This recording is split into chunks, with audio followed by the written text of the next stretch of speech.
Baik, bismillahirrahmanirrahim. Assalamualaikum warahmatullahi wabarakatuh. Nama saya Bismi Abdul Aziz, mahasiswa Fakultas Ilmu Sosial dan Ilmu Politik,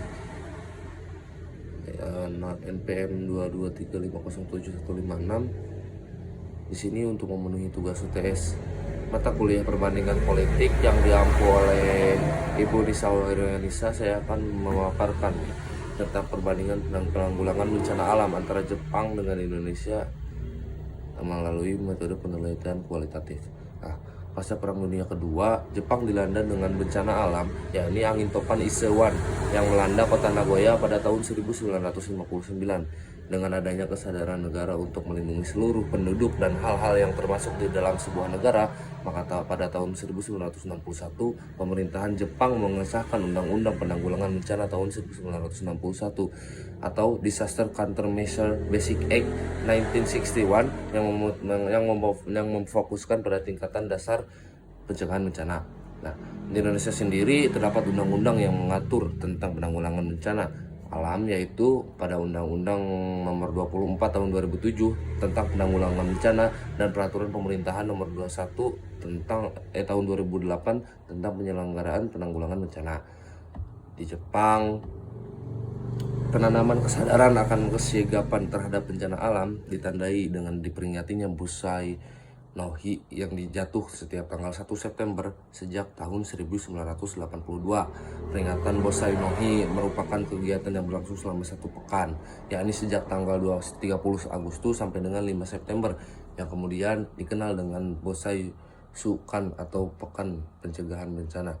Dalam laporan yang diterbitkan oleh Ministry of Land, Infrastructure, Transport, and Tourism pada tahun 2014, diketahui bahwa selama 1 pekan dilaksanakan berbagai aktivitas sebagai bentuk penanaman edukasi dan kesadaran penduduk terhadap kesiagapan bencana.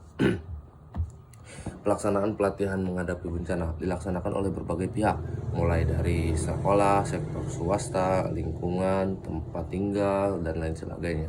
Jenis latihan yang dilaksanakan diantaranya adalah latihan menghadapi bencana kebakaran.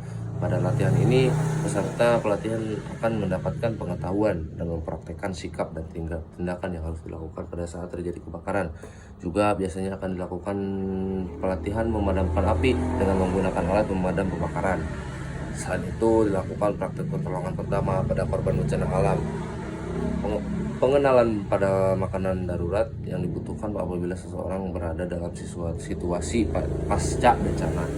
Kemudian sejak gempa bumi dan tsunami pada Samudra Hindia pada tahun 2004 yang memakan kebanyakan korban jiwa di Provinsi Aceh dan Sumatera Utara, memaksa diadakannya upaya cepat untuk mendidik masyarakat agar dapat mempersiapkan diri dengan baik untuk menghadapi bencana alam. Namun upaya dilaksanakannya tidak efektif karena persiapan menghadapi bencana alam belum menjadi mata pelajaran pokok dalam kurikulum Indonesia, dan materi-materi pendidikan yang berhubungan dengan bencana alam juga tidak banyak. Walaupun memang perkembangan manajemen bencana di Indonesia meningkat pesat setelah bencana tsunami tahun 2004, berbagai bencana alam yang terjadi selanjutnya menunjukkan diperlukannya perbaikan yang lebih signifikan. Daerah-daerah yang rentan bencana alam masih lemah dalam aplikasi sistem peringatan dini, kewaspadaan risiko bencana, dan kecakapan manajemen bencana. Sistem peringatan dini dan tsunami Indonesia yang mulai tahun 2005 masih dalam tahap pengembangan. Menurut kebijakan pemerintah Indonesia, para pejabat daerah dan provinsi diharuskan berada di garis depan dalam manajemen bencana alam, sementara Badan Penanggulangan Bencana Nasional dan tentara dapat membantu pada saat yang dibutuhkan. Namun kebijakan tersebut belum menciptakan perubahan sistematis di tingkat lokal. Badan Penanggulangan Bencana Daerah direncanakan di semua provinsi, namun baru didirikan di 18 daerah. Selain itu, kelemahan manajemen bencana di Indonesia salah satunya dikarenakan kurangnya sumber daya dan kecakapan pemerintah daerah yang masih bergantung kepada pemerintah pusat. Demikian yang mungkin dapat saya sampaikan tentang perbandingan penanggulangan bencana alam antara Jepang dan Indonesia. Saya Bismi Abdul Aziz, pamit undur diri. Wassalamualaikum warahmatullahi wabarakatuh.